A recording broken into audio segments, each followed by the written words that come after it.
Hi, it's Chris. In this video, we're going to be talking about Whirlpool built washers and some of the problems they may have and how you can easily correct them. Keep in mind, if your machine needs to be repaired, it's usually simple enough to do it yourself. Visit partselect.com, enter your model number, and quickly find and order the part you need. So some of the reasons why you're going to be looking at having to do a reset or recalibration is you're seeing performance issues with the washer, or you've had unbalanced loads, or it's been making some kind of strange noises that it typically did not make. Maybe you've had a power outage and now you're starting to see error codes.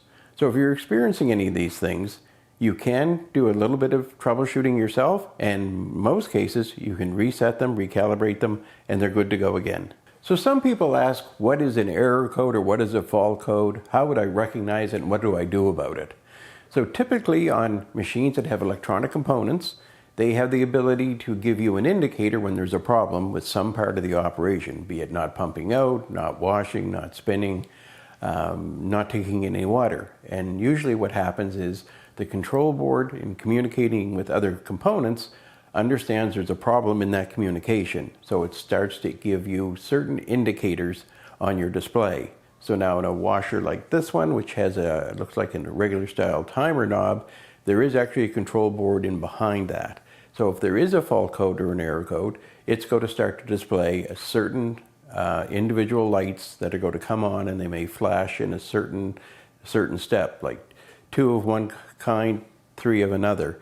And those give you a reference to a chart that would tell you what the error is. So there's 5 different methods for resetting and recalibrating, depending on the make and model of machine. And if you don't know which method is right for your machine, then these 5 steps are going to be the way to go through them. And the first one is really easy.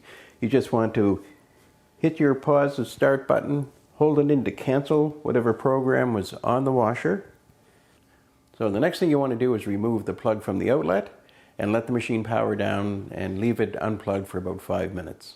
Once that's done, you're going to plug it back in and just give it another minute or so. You'll hear a couple of clicks in from the control board and behind, and that's perfectly normal. That's the board putting itself back into a start mode. So our second method is actually very similar to the first, because in some cases it may not be easy for you to reach the plug to unplug it from the wall. The machine's up against it, it's a heavy machine in an awkward location. So the next step, the second method, would be simply go to your breaker panel in your home and turn off the breaker for the washer, or remove the fuse if it's got screw-in type fuses, and that will power down the washer. And again, leave that for about 5 minutes, and then reinstall the power by either turning the breaker on or putting the fuse back in. And then give the machine another minute or so for it to go through its preload cycle, in which you'll hear the control board make a couple of clicks. Once that's done, try your machine again and it should be fine. The third method is for the Whirlpool built machine that doesn't have a knob for your selections. It's more of an electronic board that you're touching the cycles you want. Now that machine is going to have 2 buttons. One's going to be a power and another one's going to be a cancel. So you would simply hold both of those down for about 5 seconds, and that's going to power the unit down, and it should clear the memory in the board so that when you release them and it recycles itself, the board should be back to its original factory settings and you should be good to go. So the fourth method for resetting the control board in your Whirlpool built washer, and this is going to sound a little strange, but because everything talks, the different components talk to the control board, on some machines, they have the method of reset being simply as opening and closing the lid of the washer 6 times within 12 seconds. That sequence tells the control board that it needs to power itself down, power itself back up, and that's resetting the control board back to factory settings. So that may cure the problem if you have that style of machine. So if any of these methods we've just shown you from 1 to 4 doesn't improve the operation of your machine, then don't worry about it. We're going to show you the last and final one, which is step 5, which is recalibrating your washer. And the reason it's a calibration is because, again, this electronic control board is receiving input signals from different components, like an actuator, a lid switch, a pressure switch, an inlet valve, and a motor. So this control board needs to know when the lid's open, when it's closed, when the motor's turning, when the transmission's moving one direction or the other, and that the shifter or the actuator is cycling properly. So anytime a part is changed on one of these washers, be it a control board or an actuator, or even a lid switch, you need to do the recalibration, because it may still have the same fault it had even though you've changed a certain component.